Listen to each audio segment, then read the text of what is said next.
Good evening, and welcome to this week's episode of Sounds of the Diaspora, Artist to Artist, conversation with Dion Parson. It's a great honor to have my guest tonight. This gentleman I've known for many years. We were just catching up before the show started. He's a composer, educator, great pianist, and a dear friend. Please join me in welcoming to the Sounds of the Diaspora, Mr. James Weidman. Well, hello, Dion, and so good to be here. Good to see you. Thanks for bringing me on, and shoot, just wonderful, man. James, man, it's been a while, man. I'm glad when I called you a while back, we were able to talk and catch up, man. You've been so busy. You have so many things going on. What's happening in your world these days? What's going on? Well, I am at the University of Georgia, where I teach as an assistant professor of jazz piano, and it's a split appointment. I'm also part of African American Studies, which I really love a whole lot because taking a deep dive in that field is something that's very invaluable for the students. Right. It's a core class, it's a music class, it's an African American Studies class.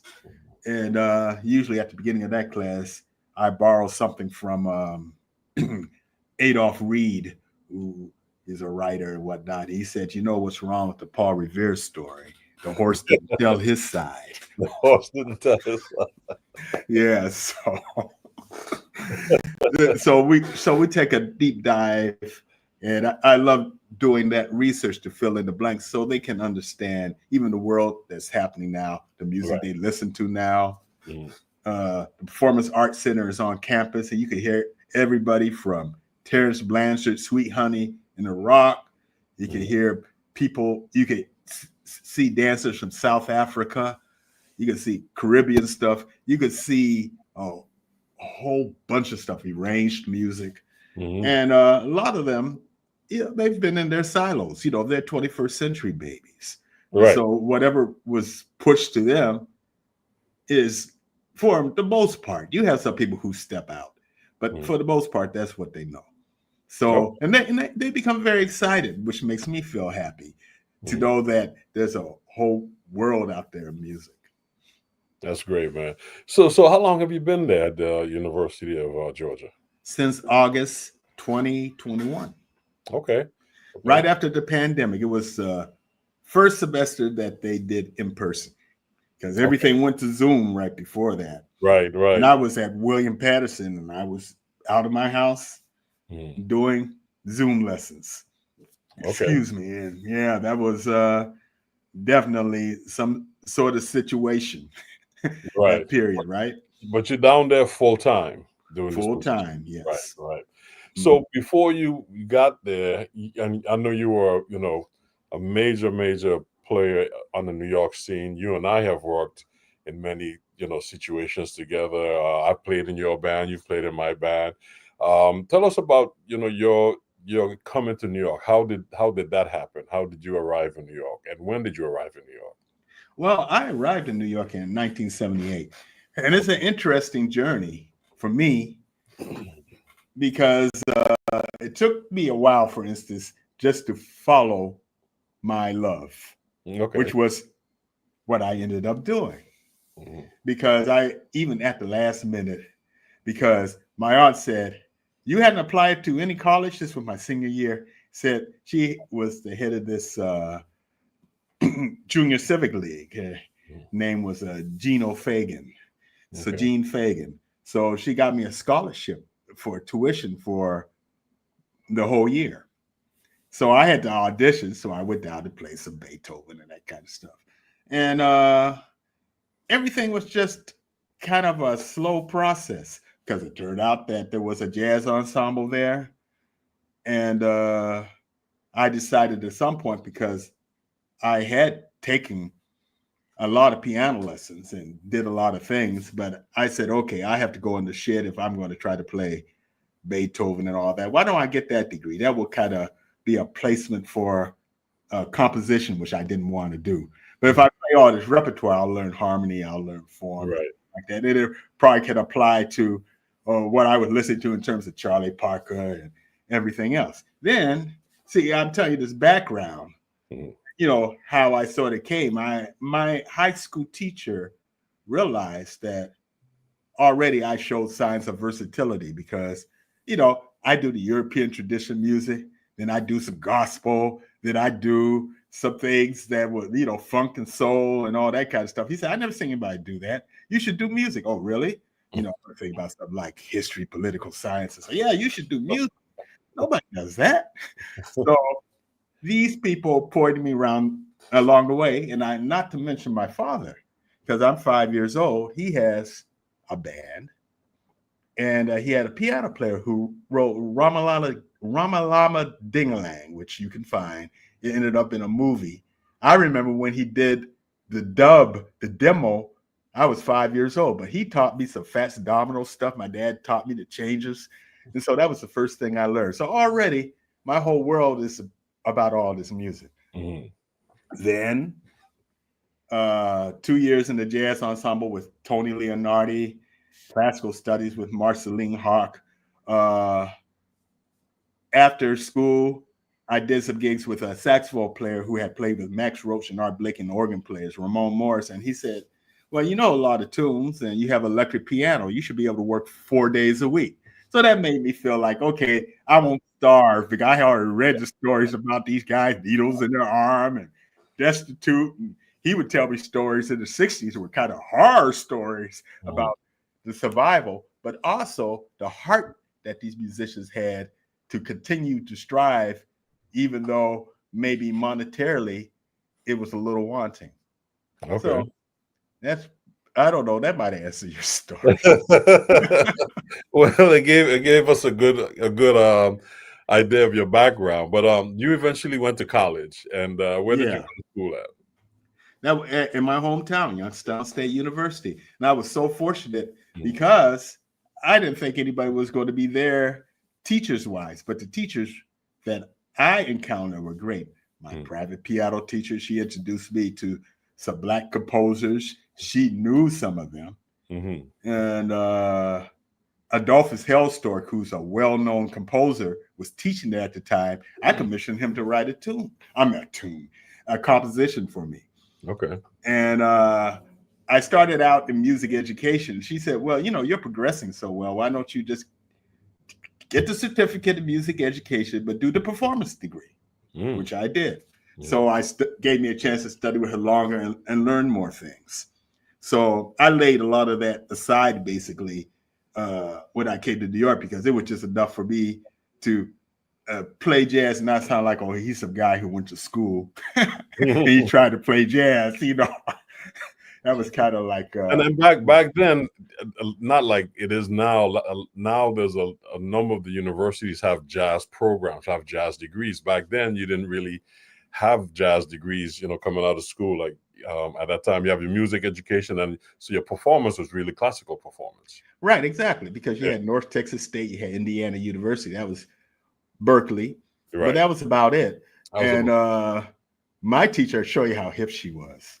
My piano teacher, I told her one day, he said, well, you know, there's going to be a plethora of jazz programs moving forward. She said, yeah, they'll kill it like they did classical music.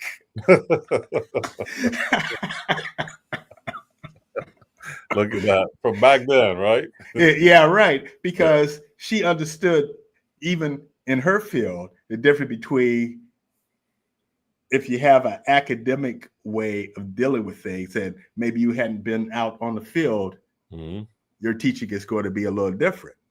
And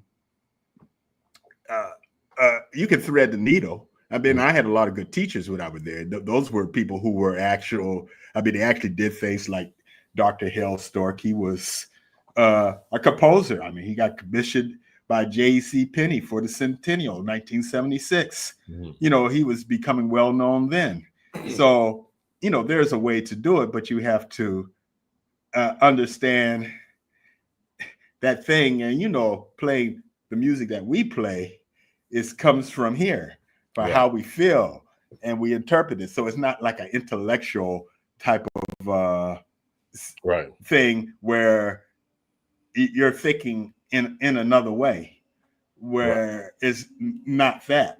But the old musicians in the 19th centuries, that's the way that generally they thought. It's just in the 20th century, they messed everything up because they kind of codified everything. And it happens somewhat in jazz, but that's why I'm glad. I don't teach that way. You know, I use those books and I try in a way to draw from my experience.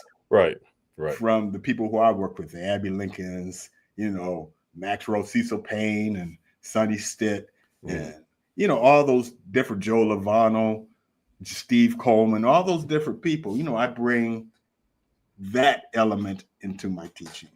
Right. Well, and that's great, man, which leads me to my next question. I mean, when you got to New York in 78, 79, and you started working with some of the great musicians like the Abbey Lincolns and some of the other folks that you mentioned. So did you come to New York to perform, or what made you decide to move to New York? What was that? The music was here. Yeah. You just followed the music. Yeah. I didn't know where I was going to be in it because I do. And another thing that Ramon Morris, you know, has the part, he used to say, and I didn't realize that this term actually came from slavery days. He said, well, you know, you just need some seasoning. And that's generally the case where people come. You know, if you're a little green, you get in those situations and you learn and you listen. And I just did it that way because, you know, the other thing, you know, was so weird. I mentioned the electric piano, the Rhodes piano. In Youngstown, most of my gigs were on electric piano. So I had to find places that had piano so I could figure out what my sound was, because during my high school years, I played organ. Lonnie Smith, Jack McDuff, plus the cover tunes, you know, whoever, Bernie Royale, you know, I was listening to organ players to play the gig. But I was listening to Bud Powell too, but I wasn't playing that per se. That didn't happen until the university. So, you know, I had a little housekeeping to do when I got there. But because I knew a certain amount of music, I started working within a few months. You know, I was working with regularly with a great swinging saxophone player, Harold Owsley. One of my earliest gigs with him was with Al Hibbler for 2 weeks. Amazing. I didn't know any of that music. And Al would say, well, you just do the music. And I said, I don't know this music, Al, but where's the recordings? I got to listen to this, you know, because I was that green, you know. So I took it home. I listened to the music. We had 2 weeks, you know, and I figured out, you know, how to do that, you know, by listening and having my ears open. Doing your homework. Yeah, and that's really about music, doing your homework and trying to understand how the music's supposed to go. Yeah, that's great, man. Let me ask you this, man. You work with one of my heroes of great singers, Abbey Lincoln. How was that? How was that experience? That was a beautiful experience. It was almost magical in the sense that before she called me, I went to see her at the old club, Sweet Basil's. And you know, there were these gigs. There were Betty Carter, Art Blakey, so on and so forth. But I said, ooh, I would love to work with her. And then she called me. It was like magic, you know. And so I played for her for 8.5 years. I mean, the way that she wrote lyrics, but she was different. I mean, her thing came out of Billie Holiday, but I sort of understood her concept because of my father. My father had this concept of playing ballads. He said, you know, son, I like to play a little behind the beat like Billie Holiday. Right.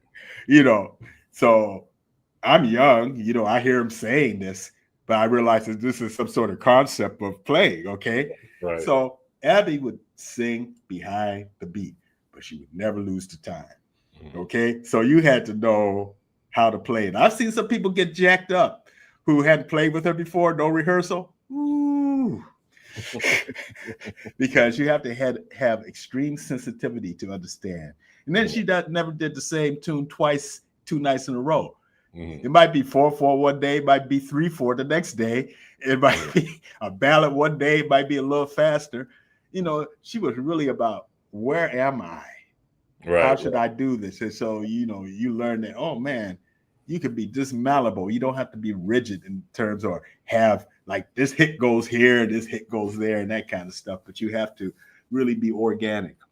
And you mentioned being sensitive. And yeah, sensitive. That's the operative following word. versus leading, you know. Yeah, yeah. I learned so much just from that standpoint. Right, of playing with her.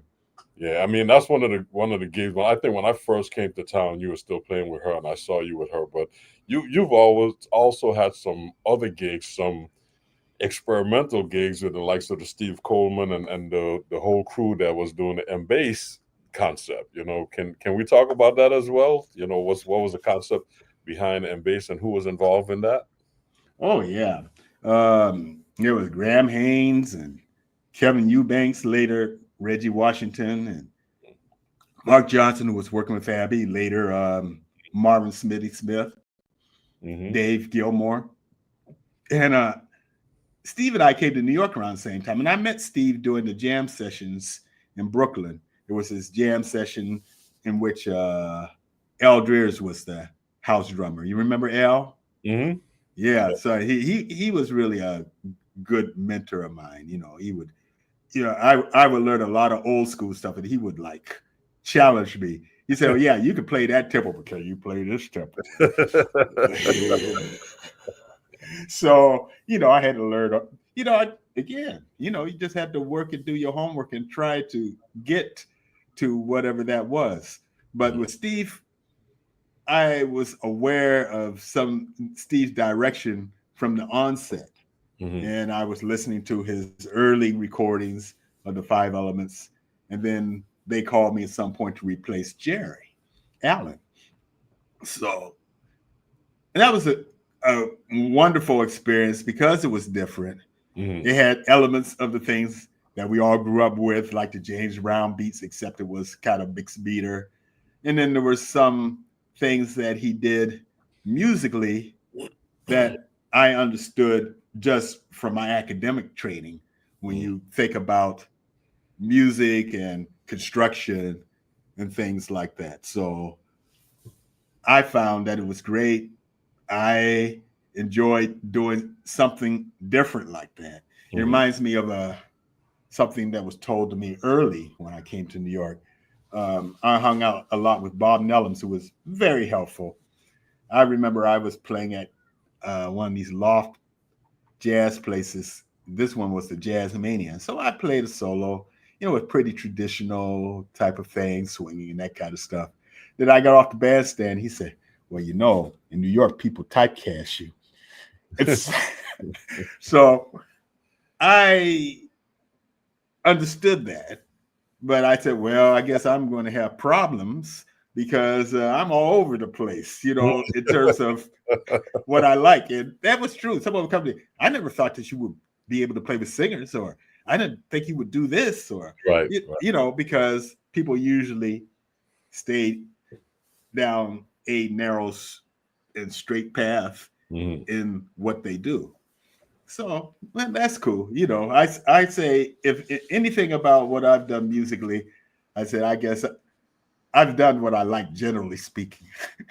Right. You checked out, you played the music that you like hearing and checking out also, which is great, you know, because I know you even played in my band, in the Caribbean Project, and you came in and played it like if you wrote the music, you know, so, and then through our conversations, you know, hearing your influence of Caribbean music and being affiliated Brooklyn. with that's all part of it.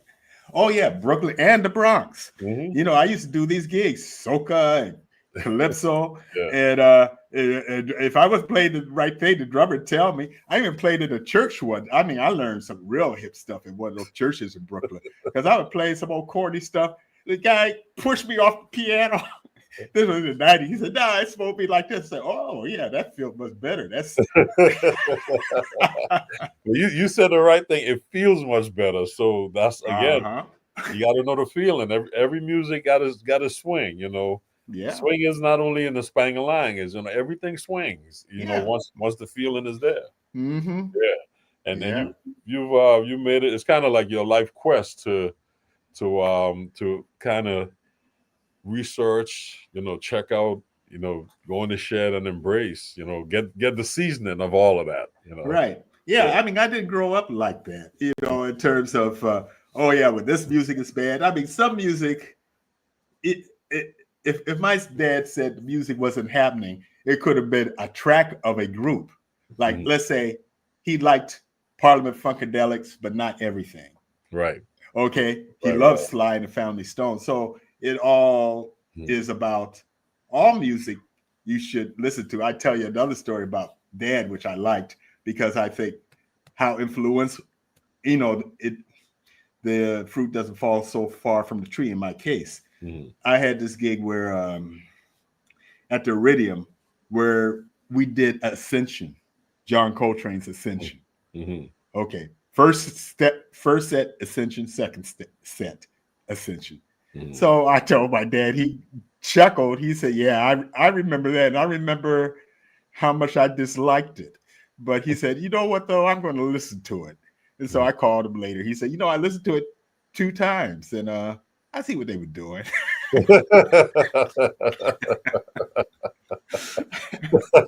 Interesting. Yeah. Interesting. Yeah, but you made your way around New York and hooked up some great gigs and played with a lot of great folks, man. Again, I'm really just happy that you took the time to come on the show to share your story, not tell your story, share your story, because you're like a hidden gem, And I was like, man, I was thinking, I made my list. I was like, where's James, man? Where's he at, man? And then I tracked you down on LinkedIn. Remember? Yeah, because I had been off of LinkedIn, and you said, you know what, especially what's been happening with the other platforms. Right. I said, let me just start posting stuff on LinkedIn because that's more professional. Because you start posting things on these other things, and these people, they're not critically thinking, and they just look. And I definitely don't want to post anything that requires some thought, because there's a lot of thoughtless people. Some of them I've known for a long time. But so meaning, they're thinking, but rather than go into a discussion, this is my idea and I'm sticking to it. Yeah. And so we should be able to talk about anything. Exactly. And I'm not that active on LinkedIn. I just happened at that time to check something because somebody had contacted me and say, "Hey man, I sent you a message on LinkedIn." So I was following up with them, and being here's your post, I was like, wow, So I was trying to track you down for a minute, bro. So it's just really good that we were able to connect. So right. And I had the same number. Yeah. Well, these things, when you upgrade them, not everything transfer. I know. So, I know. But thanks to the social media, we're all easy to find in some form or fashion. Yeah, I know. So that's the beautiful thing. I know I'll track you down eventually. It's not too far. You're not too far away. But so when did you decide to become a leader? Well, that's interesting because I did it in fits and starts, but being a leader has always been difficult. So I almost think to myself, well, I do gigs in which I'm a leader. But I think a lot of it really has to do with that I write music. So if I want my music played, I'm going to have to play it. Right. And I'm going to have a band to play it. And that's always the challenge for many of us, even on Wynton Marsalis, there's a post where Wynton talked about, recording things, the great Wynton Marsalis. Say, I have music doesn't get played or musicians leave and that kind of stuff. It's not an easy thing to do. That was why my respect for people who had bands for such a long time. You take like Steve Coleman, Bill Charlap, and who I saw the other day. He and Kitty Watch have been working together for over 30 years. Right. So it's great when you can have a band and you can have work. Mm-hmm. So, I think that it's just the creative impetus that makes me want to perform and have a band. Yeah. Right. So I can play this music. Also, being born at the time that I was born, hearing the music that I played, maybe somebody might be interested in hearing something that they don't hear anymore in terms of feel, and right. swing, and those kind of things. Plus, some challenging things on top of that. It's a eclectic mixture that I try to go for. Mm-hmm. That's great. That's great. Well, as a leader, you've put out a number of recordings, and we've been fortunate enough that you shared some of those recordings with us tonight. And I like to play a song that you shared with us for our audience, because I know at this point they're like, okay, so James got a lot to say. I want to hear him play. So yeah, enough of this talk. Let's check out what he's got going on. You know what Duke Ellington said. See, I remember all these quotes too. Too much talk of music stinks up the joint. Yeah. I hear you. Well, you shared a song with us called Sonic Realities. Tell us about that. Oh, yeah, that's on my last album, and I'm most likely will play it tomorrow. And I'm always into this whole idea of what's truth, what's reality, what's actuality. That's my little philosophical thing. And so it was a little different because of the harmonic type of thing it went. And it started with me just sketching a bunch of notes together. And all of a sudden I just heard this and then I put this together. I said, okay, we'll have this thing. It's kind of swinging and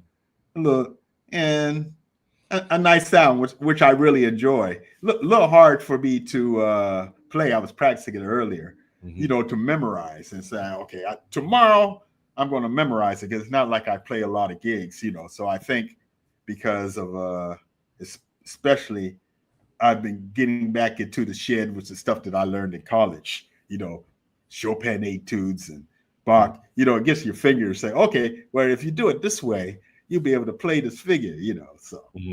But it's a fun tune. It's a challenge for me. I kind of write some tunes as challenges.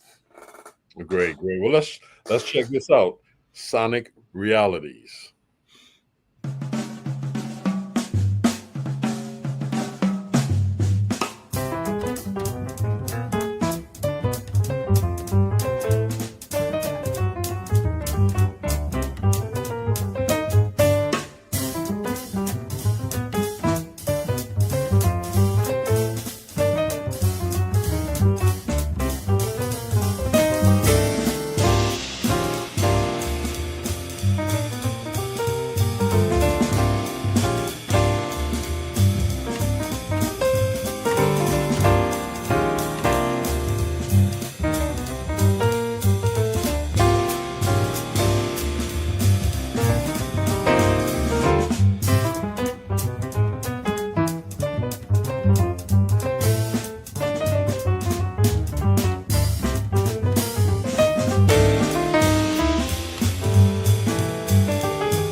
That was Sonic Realities.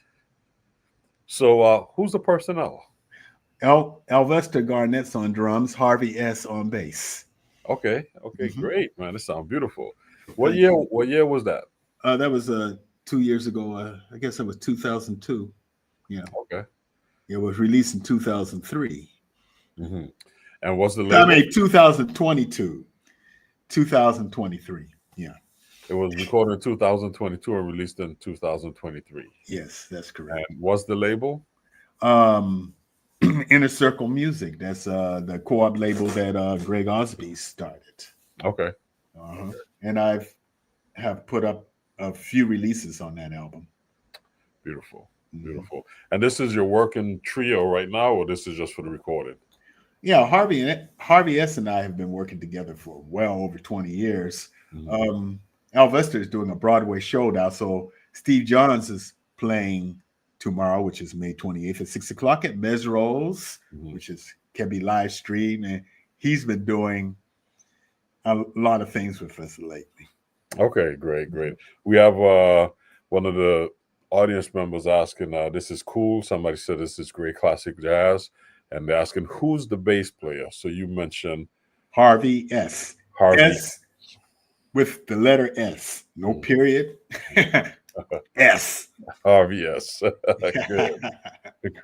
Great. And what's the CD called? What's the title of the CD? Sonic Realities. That's the title track. Yep. And share with them again. What's the label? Inner Circle Music. Inner Circle Music. Yes. Sonic Realities, Inner Circle Music. James Weidman Trio. Yes, check it out. And where are you playing tomorrow? Mesro. That's in the Village, part of the Smalls Jazz conglomerate. And we start at 6 o'clock, and we'll do 2 sets. Some of this music, some other things. We had a rehearsal yesterday. It was a nice rehearsal. And, so I'm looking forward to it. Great. So it's good. It feels good to be back in the city playing, huh? Oh, yeah. I'm playing some, and, I've hooked up with some old friends I hadn't seen in a while. And, so the whole thing is good. And I'm coming back here probably in a week or two. I have to be back in Georgia for the first week. So I'll be back here just finishing up and doing the next recording. I finally, in between everything that I'm doing, I got concepts. I said I need to write 2 tunes, and so I already have sketches. So I said I think I can do that. I know it's going to be all right. That's great. Well, the CD will inspire you like that, so that's a beautiful thing. Once you could get in and get that inspiration, get that energy, and go back and do your thing. Right, exactly. You can't force it. You just try to create the space. There you go. It's beautiful. That's beautiful. Well, that was Sonic Realities, James Weidman Trio. And we're going to continue with another composition that you shared with us. And this one is Yardbird Suite. Yes. So let's check it out, and we'll talk about it after. Okay.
Yes, Yardboard Suite.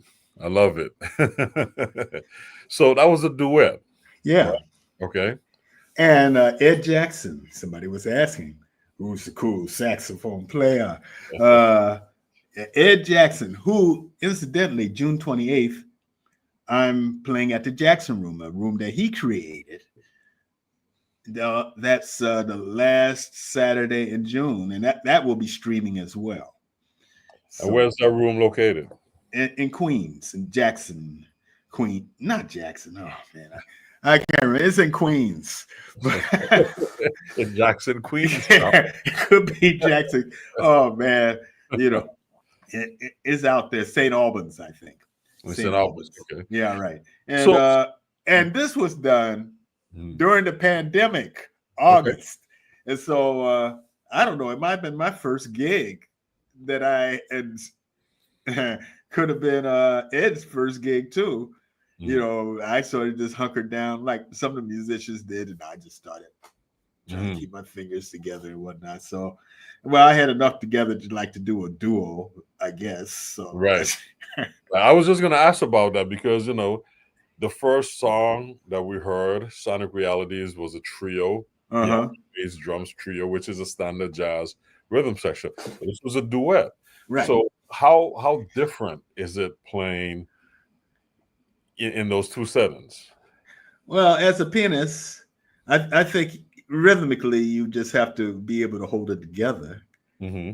And there are things that you could do to imply the time because you don't even handle it by going shang-a-lang, shang-a-lang.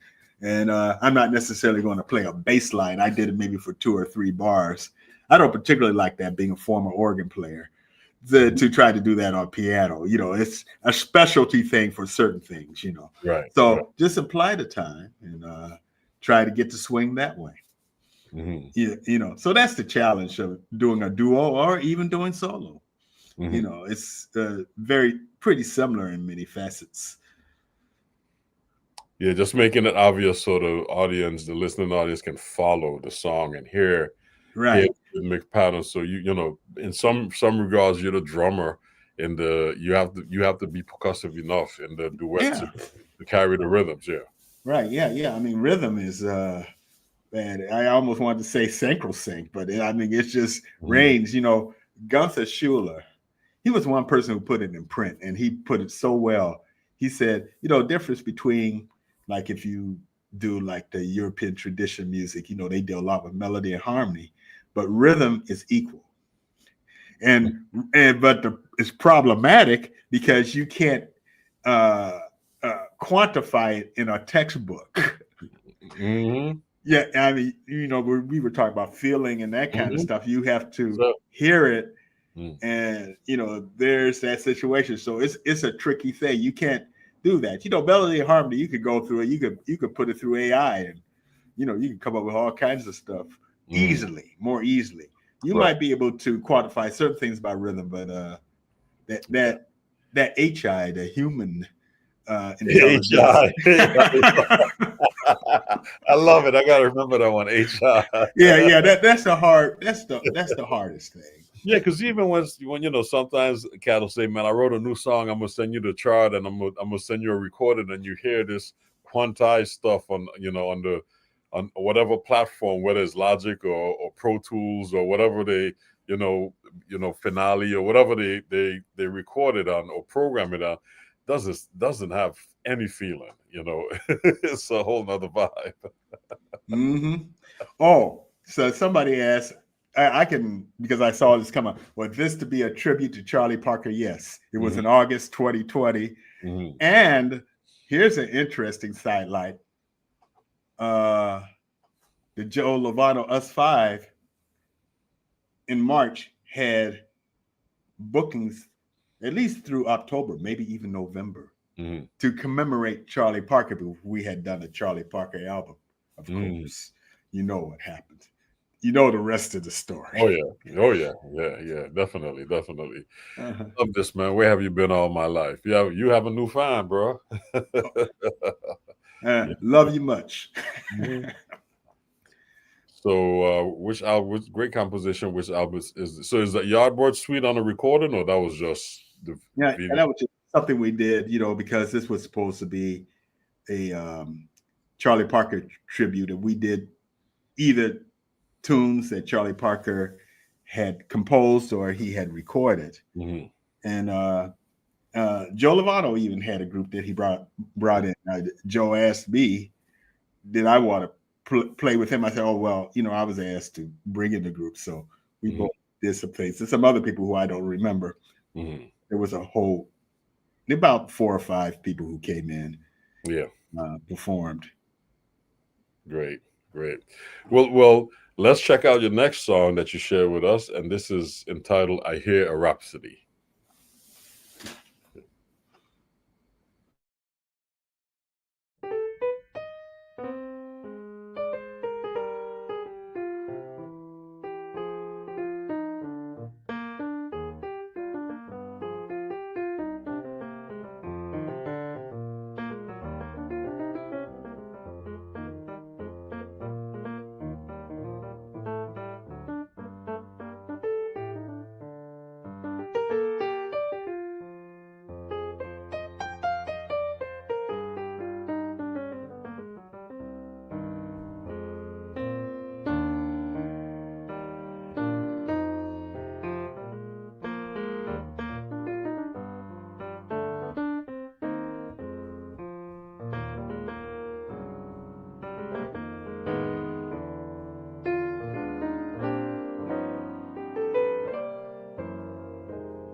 I hear Rhapsody.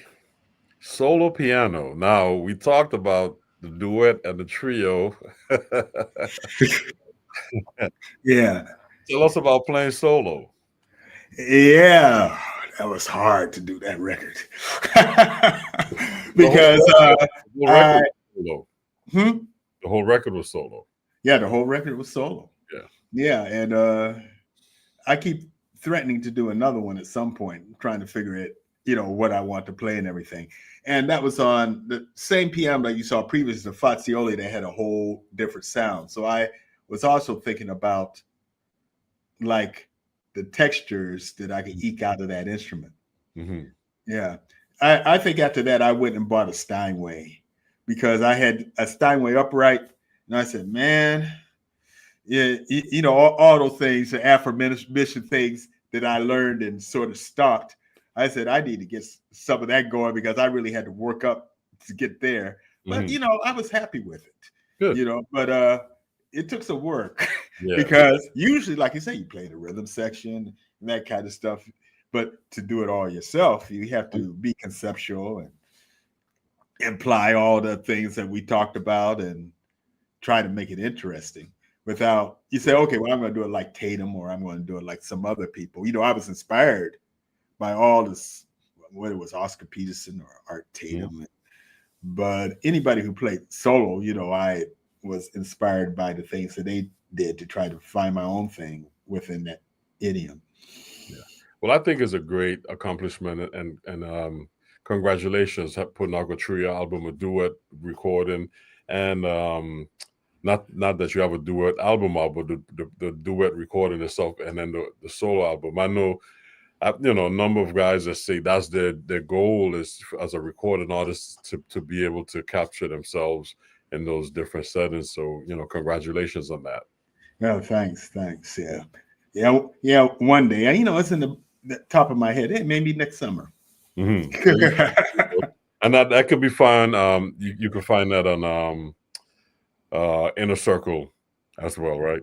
Yes, exactly. And you could also find it actually in two versions if you go to Bandcamp, because oh boy, you're gonna kill me if I can't remember. Jim Luce.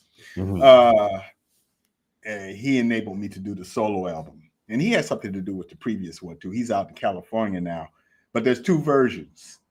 There's my version that I put on Inner Circle, but there's also his version, which is high digital, for your audio files out there. You could do that. You could get a whole spectrum of sound of the Fazioli piano.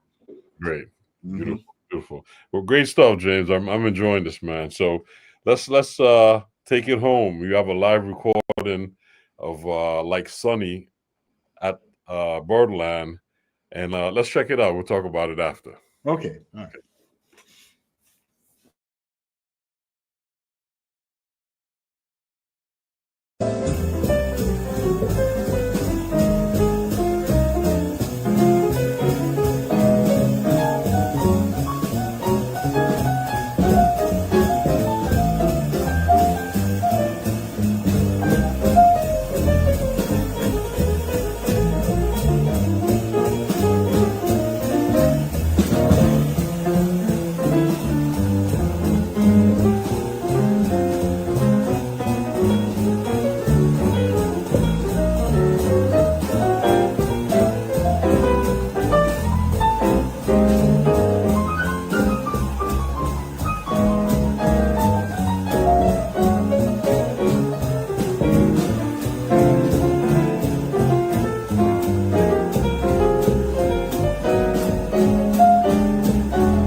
that was just a piano solo on that, man. But that was great, bro. Oh, man, those cats are swinging too. You know, Billy and Lonnie, you know, just laid it down and say, hey, this is fun.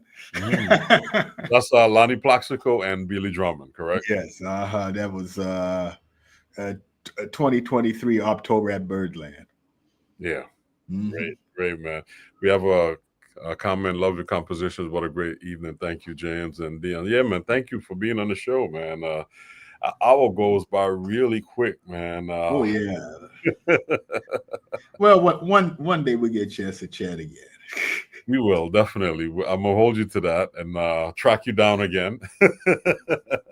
Yes.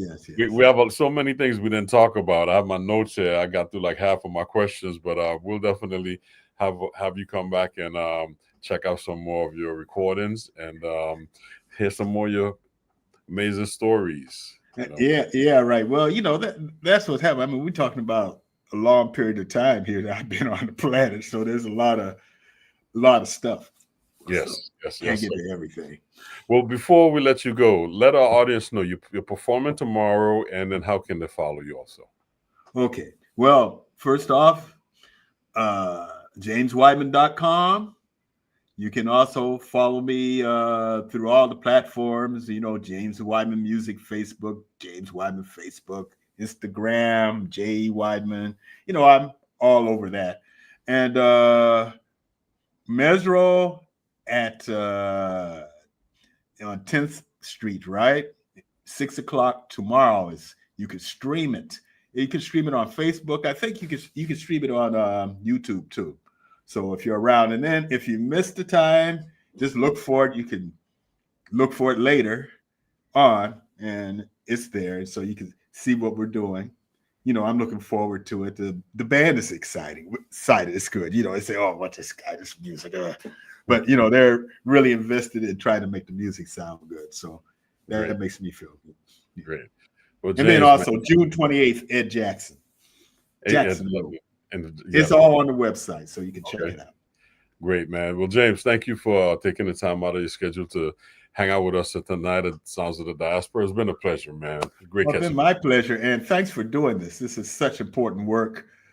We don't have the print magazines anymore, and this is what we do. Yeah. You know, we talk to each other so people can know what's up, what's going on. Definitely. I appreciate you, James, man. Continue success, brother. All right. Thank you so much. All the best. Take care. All right, then. That's the great James Weidman sharing his musical journey with us and his music, man. It's been a pleasure catching up, man. I haven't seen him in so long. So it was really an exciting show. But I'm excited to have next week, man, my good friend, drummer extraordinaire, Mr. Herlin Riley, going to be joining us. So come back and check us out at Sound of the Diaspora next week. All the best, guys. You all take care, and see you next week.